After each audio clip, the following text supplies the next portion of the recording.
Il fait grand beau sur le musée des Confluences et ce n'est pas qu'une question de météo.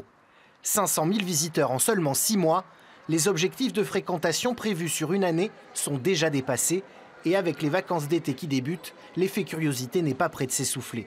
Le musée voit d'ailleurs débarquer une clientèle nouvelle, le touriste étranger. Quand vous regardez sur Internet les sites de voyage qui parlent de Lyon, on vous montre ce bâtiment incroyable. On trouvait intéressant d'y venir jeter un œil et de se demander comment l'architecte a pu imaginer tout ça. Ça me rappelle le musée Guggenheim de Bilbao. J'en garde un très bon souvenir, alors j'avais envie de voir celui-là. C'est visiblement l'un des lieux touristiques à ne pas louper quand on vient à Lyon. Je ne sais pas comment ça tient. En tout cas, c'est impressionnant et surtout très beau.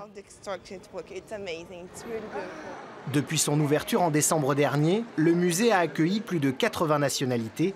Les touristes étrangers représentent 5% de sa fréquentation totale, un chiffre déjà équivalent aux autres musées lyonnais, alors que Confluence n'est pas encore répertorié dans tous les guides touristiques.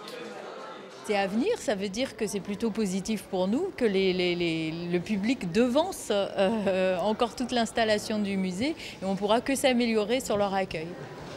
Afin d'accueillir au mieux dans les salles ces nouveaux visiteurs, le musée compte sur sa brigade d'une vingtaine de médiateurs bilingues. Tout les intéresse. Après, ils sont très focus, si je peux dire, sur ce qui peut leur rappeler un petit peu chez eux. Donc les Américains vont apprécier énormément le squelette de Camarasaurus parce qu'il vient du Wyoming. Les Colombiens ou les Brésiliens vont énormément apprécier les parures amazoniennes. Mais sinon, tout les intéresse. Ils viennent toujours dans l'idée d'une ouverture d'esprit et de voir un peu tout ce qu'il y a. Soutenu par des critiques dithyrambiques à travers le monde, Confluence compte maintenant sur le bouche à oreille des touristes étrangers pour se faire une place dans le circuit très fermé des must-see, ces musées internationaux à visiter absolument.